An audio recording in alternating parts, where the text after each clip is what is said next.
આગળના વિડીયોમાં આપણે જોયું કે માલ બધો પ્રોસેસ થઈને રિટર્ન થયા, જે મેઇન ચલાણ અને જોબ વર્કના ચલાણ અને એના પછીના જે રિટર્ન આપણે સબસિડી ચલાણ જનરેટ કર્યા અને માલ આપણો પ્રોડક્શનમાં કે એડ થયો સ્ટોકમાં. હવે આપણે જે પણ આપણો સ્ટોક સેલ્સ ઓર્ડર આપણે બનાવેલો હતો, વિડીયો નંબર 2માં આપણે સેલ્સ ઓર્ડર જેવી રીતે બનાવેલો હતો એ પ્રમાણે હવે માલ આપણે રિટર્ન કરશું કે જેને આપણે વર્ક આપેલું હતું, પ્રોસેસ કરવા સેલ્સ ઓર્ડર આપેલો હતો એને. તો હવે પહેલાં આપણે આઈટમ જોઈ લઈએ કઈ કઈ આઈટમ એને ઓર્ડર કરેલી છે. બ્રાસ ચેઇન છે 150 ક્વોન્ટિટી મંગાવેલી છે. તો આપણે જોઈએ આપણો સ્ટોક કેટલો છે. બ્રાસ ચેઇન છે 170, તો બરોબર આપણી પાસે છે 170.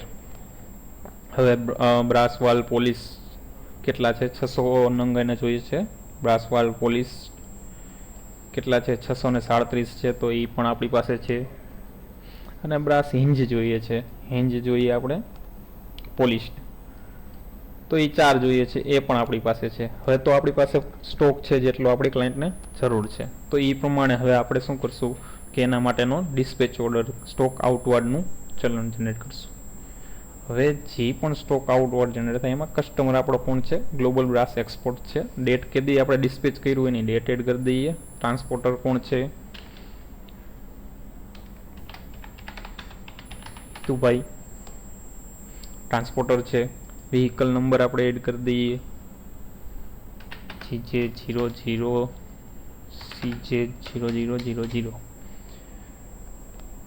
જે પણ વ્હીકલમાં આપણે ટ્રાન્સપોર્ટ કરતા હોય એનું આપણે એડ કરી દઈએ ડિટેલ.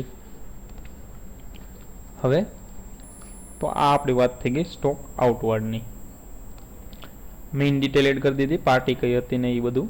હવે એ પ્રમાણે આપણે સેલ્સ ઓર્ડર ને બધું આવી ગયું. હવે એને આઈટમ કઈ કઈ રિટર્નમાં પરત કરીએ છીએ. હવે આપણે એકવાર ચેક કરીએ કે જે આપણી પાસે આઈટમ અત્યારે એક્ઝિસ્ટિંગ છે જેટલી ક્વોન્ટિટી એનાથી વધારે જો આપણે રિટર્ન કરીએ તો શું થશે, તો એ ચેક કરીએ આપણે.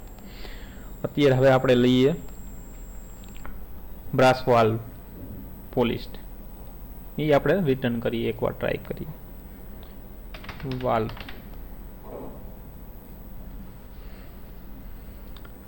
વાલ પોલિશ્ડ આપણે રિટર્ન કરીએ છીએ. હવે ગ્રોસ વેઇટ એનો જોઈએ. ગ્રોસ વેઇટ આપણે એનો એડ કરવા જઈએ તો ગ્રોસ વેઇટ આપણે જોઈએ કે પહેલાં એનો વેઇટ કેટલો છે. બ્રાસ વાલ પોલિશ્ડ એનો અત્યારે 637 આપણી પાસે પડ્યું છે. તો એના કરતાં વધારે હું એકવાર ટ્રાય કરું 650 એડ કરીને.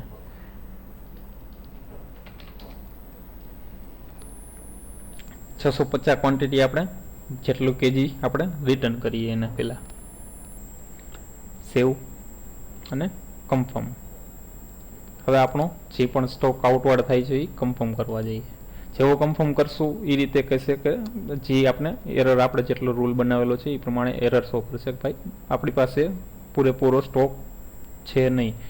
જે આપણે ક્વોન્ટિટી સિલેક્ટ કરેલી હતી 650, એ આપણા સ્ટોકમાં આઇટમ જેટલી છે 637 કરતાં વધારે છે. તો પૂરેપૂરો સ્ટોક નથી, તો આપને એ આઉટવર્ડ કન્ફર્મ કરવા દેશે નહીં. તો હવે એ પ્રમાણે આપણે ડેટા એડિટ કરીએ અને ફરીથી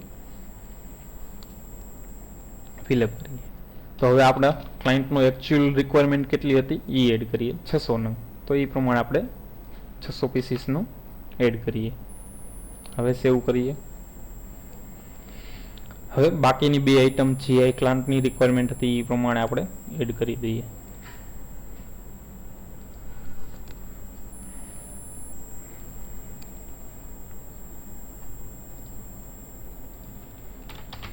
બ્રાસ ચેઇન,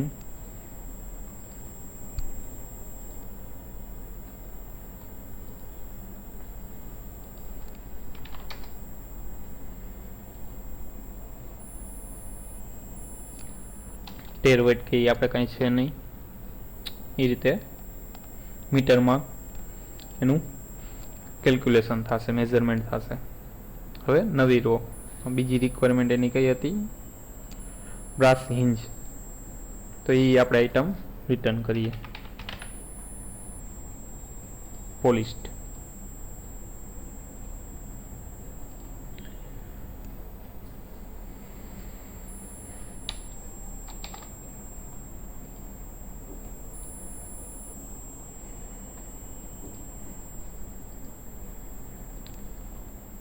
સોરી, અહીંયા આપણે કાસ્ટની જગ્યાએ હિંજ જ બસ.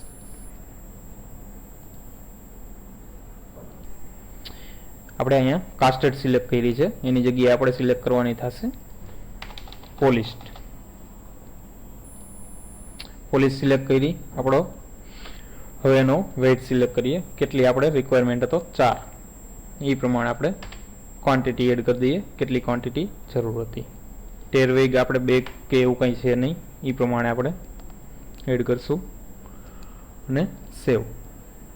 હવે જે રિક્વાયરમેન્ટ જે પ્રમાણે આપણો સેલ્સ ઓર્ડર આવેલો હતો એ પ્રમાણે આપણે આઈટમ બધી સ્ટોક આઉટમાં એડ કરી દીધી. કયા કસ્ટમર માટે? ગ્લોબલ બ્રાસ એક્સપોર્ટર માટે. જેવી રીતે આપણે વિડીયો નંબર 2 માં સેલ્સ ઓર્ડર જનરેટ કરેલો હતો એ પ્રમાણે. હવે આપણે પાછા ફરીથી કન્ફર્મ કરવાની ટ્રાય કરશું. હવે જે પણ આપણો માલ બધો બરાબર હતો કે ક્વોન્ટિટી જેટલી ક્લાયન્ટને આપણે જરૂર હતી કસ્ટમરને એ પ્રમાણે આપણી પાસે માલ હતો, તો એ ડિસ્પેચ થઈ ગયો અને એમાં આપણા સ્ટોકમાંથી રિમૂવ થઈ ગયું, બાદ થઈ ગયું. તો આપણે હવે એ જોશું કે કેવી રીતનો આપણે માલ કેટલો હતો, અત્યારે 100 કેટલો કરે છે અને છે કેટલો. અત્યારે જો 637 kg અહીંયા શો કરે છે કે ભાઈ બ્રાસ વાલ પોલિશ 637 kg છે, હિંજ રિયાઈ 3 છે અને બ્રાસ ચેઇન રિયાઈ 170 છે. તો આપણે સેલ્સ ઓર્ડરમાં કેટલા રિટર્ન કરીએ એને? બ્રાસ ચેઇન રિયાઈ 150 છે, તો 170 માંથી 150 એટલે અહીંયા 20 થઈ જશે, એટલી ક્વોન્ટિટી રિમૂવ થઈ જશે. તો આપણે રિફ્રેશ કરી અને જોઈએ. અરે ભાઈ, જે આપણે રિફ્રેશ કર્યું એવું જોઈ શકીએ છીએ આપણે કે જે 170 હતી આપણી પાસે ક્વોન્ટિટી, એમાંથી આપણે 150 જે રીતે ઓર્ડર મળેલો હતો એ પ્રમાણે બાદ થઈને હવે એને ક્વોન્ટિટી 20 થઈ ગઈ છે. અને જે 637 આપણી પાસે હતા બ્રાસ વાલ્વ, એને આપણે 600 નો ઓર્ડર રિટર્ન કર્યો, આઉટ ડિસ્પેચ કર્યો, એ પ્રમાણે એમાંથી માલ રિમૂવ થઈને 37 આવી ગયો છે. તો આ રીતે જે રીતે આપણે સ્ટોક આપણે કઈ રીતે વર્કિંગ કરવા કે પ્રોસેસ કરવા મોકલીએ છીએ, તો એના બાદ થશે, વળી પાછો આવશે, કયા પીસીસમાં કયા ટાઈપના આઇટમમાં એ એડ કરવાનો થશે, તો એ રીતે આઇટમનો સ્ટોક મેનેજ થતો રહેશે. હવે સ્ટોક આપણે જોઈએ. જે રીતે આપણે માલ ડિસ્પેચ કર્યો એ પ્રમાણે અહીંયાથી આપણા પ્રોડક્શનમાંથી જે પણ માલ હતો એ બધો આઉટ થઈ ગયો, એટલે અહીંથી આપણા રિમૂવ થઈ ગયા 150, 600 અને બ્રાસ હિંજ 4. જે આપણી પાસે 13 હતા એમાંથી 4 રિમૂવ થઈ ગયા, એટલે આપણી પાસે 9 વગ્યા. જે અત્યારનો સ્ટોક કરંટ છે એ 9 છે. કેજીમાં જોવા જઈએ તો 16.7.